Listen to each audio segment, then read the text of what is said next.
আসসালামু ভাইয়া। ওয়ালাইকুম সালাম। কি হইতেছে এনে? আমাদের ফ্রেন্ডের বার্থডে তো আজকে, সবাই মিলে উইশ করতে আসছি। বার্থডে শেষ? বাসায় যাও। আয়েশা, তুমি এখানে? শহরের অবস্থা বেশি ভালো না তো, বাসায় যাও। এই ছেলে, তোমরা দুজন যাও, ওদের সাথে আমার কথা আছে। আয়েশার সাথে তোর কিসের সম্পর্ক? কোনো সম্পর্ক নাই তো ভাইয়া, আমরা তো ফ্রেন্ড। এই পোলার ফ্রেন্ড দেবো পোলার লাগে, মায়া মানুষের লাগে পোলার কিসের ফ্রেন্ডশিপ? আয়েশা ছাড়া অন্য যার সাথে ইচ্ছা ফ্রেন্ডশিপ কর, আয়েশার আশপাশে যদি তোর না দেখি। আসসালামু আলাইকুম ভাইয়া। ওয়ালাইকুম সালাম, কেমন আছো? ঠিক ভাইয়া, ভালো। কোনো সমস্যা নাই তো? জি না।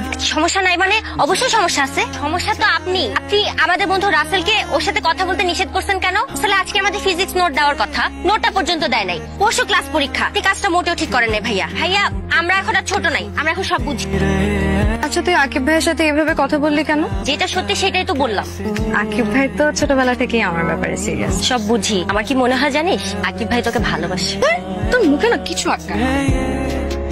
আসো, তুমি আয়েশারে নোট দাও নাই কেন? আপনিই তো কথা বলতে নিষেধ করছিলেন। আমি কথা বলতে নিষেধ করছি, নোট দিতে তো নিষেধ করিনি। নোট দিতে গেলে তো কথা বলতে হবে। বলা ছাড়া নোট দেওয়া যায় না। ভাইয়া যাই। আচ্ছা, সজীব স্যারের নোট আসার সময় তোমার বান্ধবীর সাথে দেখা হয়েছিল, ও তোমার বাসায় আইতেছিল নোট দেওয়া লেগা। তো আমি কইলাম যে আমিও তো আইতেছি। পরে চিন্তা করলো যে দুইজন গিয়ে কি হইব, নোট তো একটা, তাই নিয়ে আসলাম।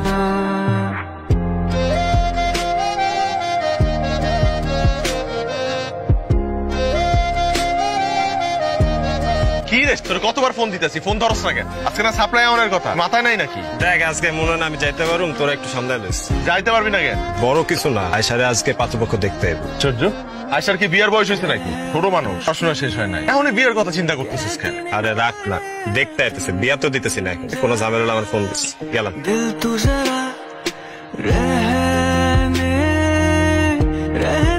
তোমার মনে আছে ছোটবেলায় আমি তোমার কি নামে ডাকতাম? আসো। তাহলে তো তোমার এটাও মনে আছে যে আমার মা যখন তোমাদের বাড়িতে যাইতো, তোমার জিজ্ঞেস করতো বড় হয়ে তুই কারে বিয়ে করবি, তখন তুমি কি বলতা? আকিব ভাইয়া। যদিও তুমি অনেক ছোট আছিলা তখন, হয়তো না বুঝাই বলতা সবকিছু, কিন্তু আমি কিন্তু বুঝেরই ছিলাম, আর এখন পর্যন্ত ওই বুঝেই আছি। এর জন্য ছোটবেলা থেকে কিন্তু আমি তোমার খুব আগলায় রাখছি, যত্নে রাখছি। এই কথাগুলো আমি তোমার খুব সুন্দর করে গুছায় বলতে চাইছিলাম। আমি যখন রাতের কাছে শুনতে পারছি যে কালকে তোমার পোলা পক্ষ দেখতে এবো, তো আমি কি করবো, আমার মাথা কাজ করতেছিল না। তুমি যদি চাও ওই পোলারে বিয়ে করতে, তুমি করতে পারো। একটা কথা সত্যি যে আমি তোমার কানতেছো কেন? বাসায় যাবো। আমি বাসায় এসে ভাইয়াকে মানা করে দিয়েছি, এখন আমি কোনো বিয়ে শাদী করতে পারবো না। আপনাকে একটা কথা বলে রাখি, আপনার না আমাকে এই কথাটা অনেক আগেই বলা উচিত ছিল। শুধুমাত্র আপনাকে ছোটবেলা থেকে এত পছন্দ করে বললে আজ পর্যন্ত কোনো ছেলের প্রপোজাল অ্যাকসেপ্ট করিনি। আচ্ছা এখন রাখি।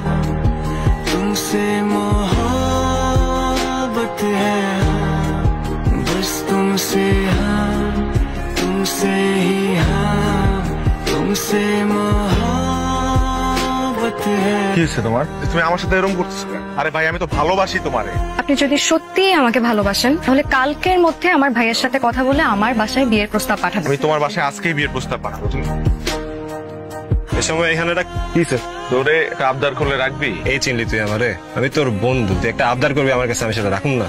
আয়সার আমার লগে বিয়ে দিয়ে দে। ভাই দেখ, আমি তো মানুষ হিসাবে খারাপ না, তুই একটা বার হক।